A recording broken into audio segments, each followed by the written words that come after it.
Good morning. Today is March 25th, I believe it's 25th, 2024, Monday. That's a day after Purim. It's 25 minutes after 5, early in the morning. I guess not so early, Minyan is gathering. So we are continuing with Tanya Zalman, as presented in the book by Chaim Miller. We're going to look into two things. We talked today, Tanya talked about the analysis of the souls, analysis how we think, how we act, and how we should review our actions periodically. So here's interesting controversy I'm going to present to you and see what you think about it, guys, ladies and gentlemen. On the one hand, here, Tanya says that, here in chapter 29 of Tanya, the section, it says that Zohar states that each night before going to sleep, the person must take account of the actions he did that day, repent for them, and ask for compassion for them. And people who do this are called expert accountants. And then, namely, you should make a personal account of all the thoughts, spoken words, and actions you have transpired and come to pass from the day you were born until today.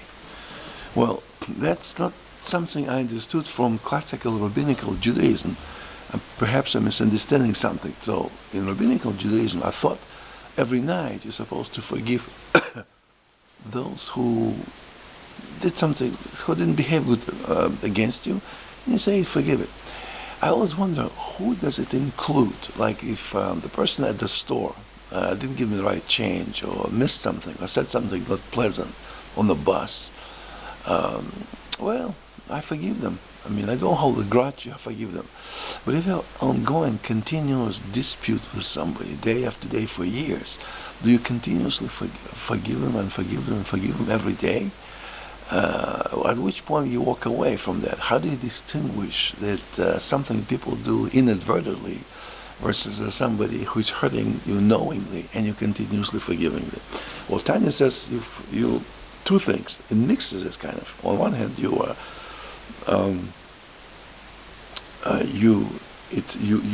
this is not about forgiving other people. This is about your own transgressions that you did from the day you were born. That's what Tanya says on one hand. On the other page here, in chapter 27, we talked about that periodically you have to take account of your actions. And it says, don't just continuously beat yourself to death, regretting everything you do. Have a periodic sessions. Maybe sit down one day at certain times, every Tuesday from 6 o'clock till 7 or whatever. You just analyzed your actions. And of course, Tanya goes through the extremes, like you almost make yourself feel that I am nothing, I am nobody, I am such a lowly worm. Well, it's kind of, for most people nowadays especially, difficult. It's very Kabbalistic. I mean, I think like 300 years ago in the Musar movement, I think there was a sub-section, movement of people who would sit on the floor and feel miserable about themselves. And that to me goes like contrary to Judaism, who's supposed to have dignity, humility, but yet dignity of the person. So I'm struggling with that a little bit.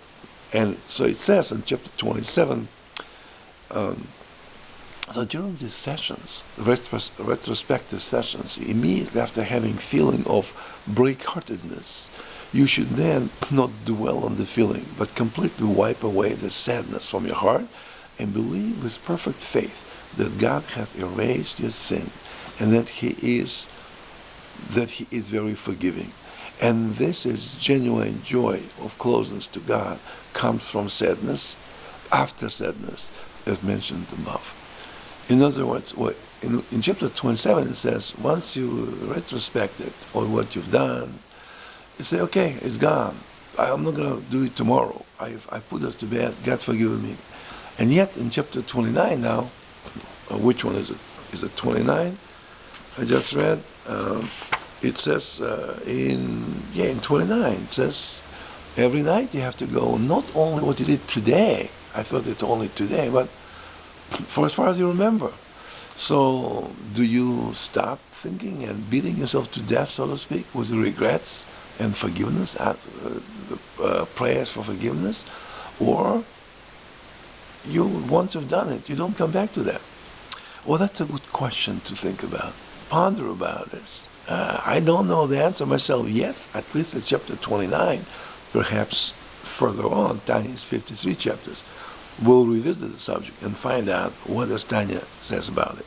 So far, it's a little strange. So I'm going to leave it on the strange, on the suspensions of the analysis. Maybe a good psychologist, psychiatrist will analyze human behavior, human psyche, will try to reconcile this too. No, we often say that we are Jews neurotic. We always think about 2 Jews, 3 opinions. We always think about what's right, what's not right. At which point we'll come to a conclusion, to closeness. Okay, I've done it. I ask forgiveness. Even I think in rabbinical Judaism, if somebody hurt you, you're supposed to ask forgiveness 3 times. You have to find the right time to ask forgiveness. Sorry, I did it to you. Then again, sorry. And the person says, hey, listen, close the door, don't talk to me. Well, you still try to find an opportunity, not to be nuisance, to keep bugging the person, but find the ways in another situation. Maybe at the party, come in with a glass of wine and say, listen, let's l'chaim, and just, I'm very sorry about what happened. Well, when you do this 3 times, then you stop. Then the guilt is no longer on you. Then the person who is not giving forgiveness to you, it's now his problem, not yours anymore. That's a classical, I think, rabbinical Judaism position. So the whole idea is not to make you neurotic, not to make you continuously not sure, but come to terms with the fact that we're human, we make mistakes, and we ask forgiveness from those who we hurt, and we ask forgiveness for our actions, and from then on, we're happy again. From then on, God forgives us as well. That's a process. Tanya, so far, with this wrench thrown into the logic that you have to continuously, maybe I didn't ask for forgiveness deep enough, and next week I'll think more about it. In 5 years from now, I matured. Now I have to ask forgiveness on a higher level. It seems a little strange. How does it work? Let's think about it. Let's see what Tanya says next.